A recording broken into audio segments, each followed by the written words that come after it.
नमस्कार साथियों, मेरा नाम हरीश कुमार और मैं हिमाचल से हूँ। तो मैंने आपको बताया था कि ये एक पॉलिटिकल अवेयरनेस प्रोग्राम है, तो इसके अंदर मैं थोड़ी-सी आपको कुछ चीज़ें आज शेयर करने जा रहा हूँ। जैसे कि आज से मैं एक नया इनिशिएटिव स्टार्ट कर रहा हूँ अपने चैनल पे, वो ये है कि हम हिस्ट्री की सेगमेंट को थोड़ा देखेंगे। मैंने बताया था कि ये पॉलिटिकल अवेयरनेस प्रोग्राम रहेगा, तो इसके अंदर मैं आपको बताऊँगा कि जो हमारी हिस्ट्री है, ब्रीफ हिस्ट्री जिसको आप मतलब आप ये बोल सकते हो कि लिंगुअली आप सिर्फ़ बातचीत के ज़रिए ही समझ सकते हो। मैं आपको एक प्रॉपर टाइम फ्रेम आपको बताऊँगा कि यहाँ से हम चलते हैं और यहाँ पे हम अपनी इंडिपेंडेंस को पा पा लेते हैं। जैसे कि फॉर एग्ज़ाम्पल 1857 से हम लोग एक सिपॉय म्यूटिनी होती है यहाँ पे और यहाँ से चलते कैसे कांग्रेस की फॉर्मेशन होती है। फिर उसके बाद कैंदे कैसे गांधी जी आते हैं, फिर उसके बाद कैसे रिफ़ॉर्म्स अलग-अलग रिफ़ॉर्म्स जो ब्रिटिश गवर्नमेंट थी उस टाइम पे वो लेके आती है। फिर उसके बाद गांधी जी का, अम्बेडकर जी का उस टाइम पे क्या रोल था, जिन्ना जी का वहाँ पे क्या रोल था, उसके बाद में जो मोतीलाल नेहरू जी हैं उनका क्या रोल था और फिर उसके बाद जो गवर्नमेंट ऑफ इंडिया का जो एक्ट आया था 1935 में, उसकी क्या सिग्निफिकेंस थी। और आ आते-आते फिर जैसे हम क्विट इंडिया मूवमेंट के पास जैसे 1942 में हम आ जाते हैं कि भई क्विट इंडिया मूवमेंट हम चला देते हैं, गांधी जी चला देते हैं, भारत छोड़ो आंदोलन जिसको हिंदी में बोला जाता है। तो फिर उसके बाद क्रिप्स मिशन आता है, फिर उसके बाद लास्ट में जाके कहीं मतलब एक हमारे को आज़ादी मिलती है 1947 में। तो वहाँ पे भी क्या सिनेरियोज़ थे, क्या-क्या वहाँ पे पॉलिटिकल इक्वेशंस थी, ये धीरे-धीरे करके मैं सारी चीज़ें आपको बताऊँगा। एक बेसिकली एक टाइम फ्रेम, एक क्रोनोलॉजिकल ऑर्डर में डिफाइन करूँगा आपके लिए, ताकि आपको चीज़ें समझने में आसानी हो कि कौन-सी पार्टी है या जैसे मान लीजिए आप इंडियन नेशनल कांग्रेस थी, तो जो कांग्रेस पार्टी का जो जेनेसिस था वो कब हुआ था? 1885 में हुआ था। तो वो किन सिनेरियोज़ में हुआ था? क्या-क्या वहाँ पे सिचुएशंस थी? किसने किया था? Founding fathers of Indian National Congress कौन थे? और कैसे वहाँ पे स्प्लिट हुआ? इस तरह से जो भी सारी चीज़ें थी हैं, वो मैं आपको धीरे-धीरे वो समझाना चाहूँगा। तो अब टाइम फ्रेम हमने डिसाइड कर ली कि 1857 से लेके 1947 तक हम ये चीज़ें स्टडी करेंगे, आपस में डिस्कस करेंगे। ऐसा भी स्टडी का नाम सुन के कई बारी लोग डर जाते हैं कि यार मतलब पता नहीं क्या चीज़ हम ऐसे डिस्कस करने वाले हैं। ऐसा कुछ नहीं है, we are just discussing the normal things. So so guys बने रहिएगा इस सीक्वेंशियल वीडियोज़ में। सो बेसिकली मेरा मोटिव आपको जस्ट एक अवेयर करना है कि हमारा जो फ्रीडम हमें मिली है, जो आज़ादी हमारे देश को मिली है, वो कोई ऐसे ही नहीं मिल गई है। वो कई सारे लोगों ने बलिदान दिए हैं, कई सारे एक्सट्रीमिस्ट थे, कई सारे मॉडरेट्स थे। तो आज बेसिकली विचारधारा सबकी अलग-अलग थी। लेकिन अल्टीमेटली जो गोल था, वो गोल सबका एक था कि यार हमें जो ये ब्रिटिश राज है, इससे आज़ाद होना है। बेसिकली हमें आज़ादी चाहिए। We are fighting their to freedom, to get freedom.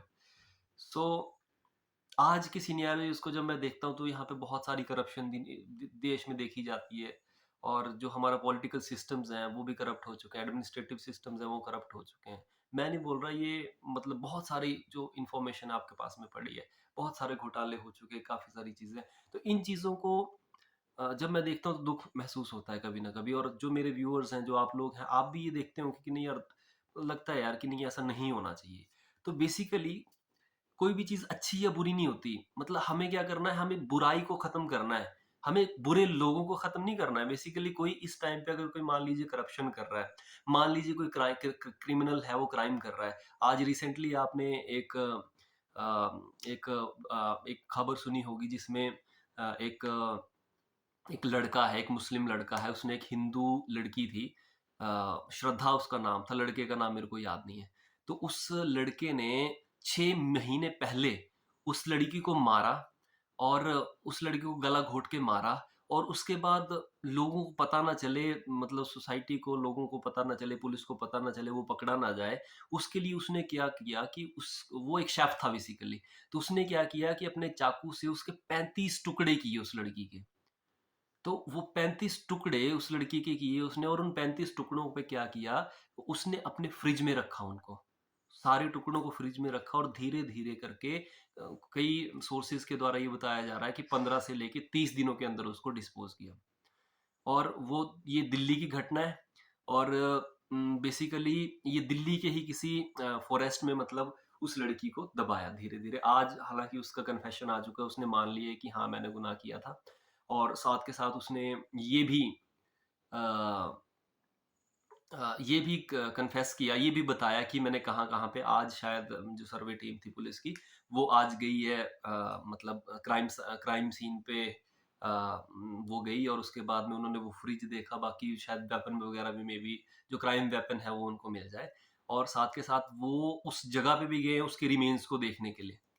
तो अल्टीमेटली मैं ये देखना चाह रहा हूँ कि और मैं यकीन के साथ कह सकता हूँ इस वीडियो को देखते हुए कई लोगों के रोंगटे तक अभी भी खड़े नहीं हो रहे होंगे।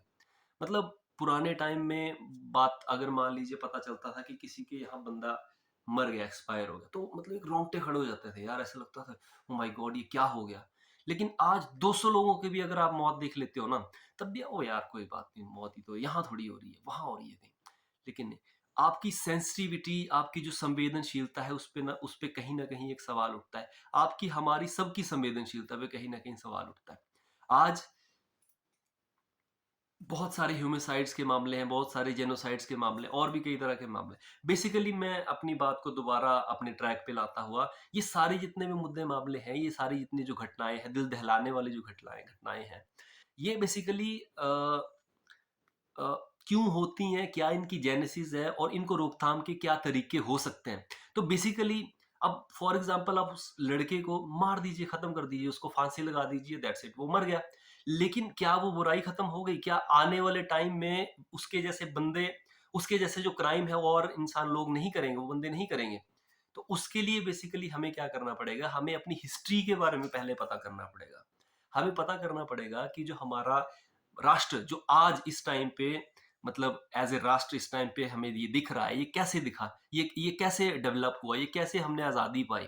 क्या उस टाइम की लड़कियों को वो आज़ादियाँ थी जो इस टाइम पे की लड़कियों को आज़ादियाँ हैं? और क्या उस टाइम के वो लड़के, वो जो सिटीज़न हैं, तो उनको वो आज़ादी थी जो आज है? उनको तो मतलब अच्छे से खाना खाने तक की आज़ादी नहीं थी। आज हमारे को अच्छा खाना खाने की आज़ादी है, तब हम इस तरह के क्राइम कर रहे हैं। लेकिन आप इस सिचुएशन को उस सिचुएशन से अगर कंपेयर करो तो आज की सिचुएशन, मतलब हमें खाना अच्छा मिल रहा है, हमारे पास रोजगार के साधन है, हम हर जगह घूम सकते हैं, मतलब हमारे पास में फ्रीडम है।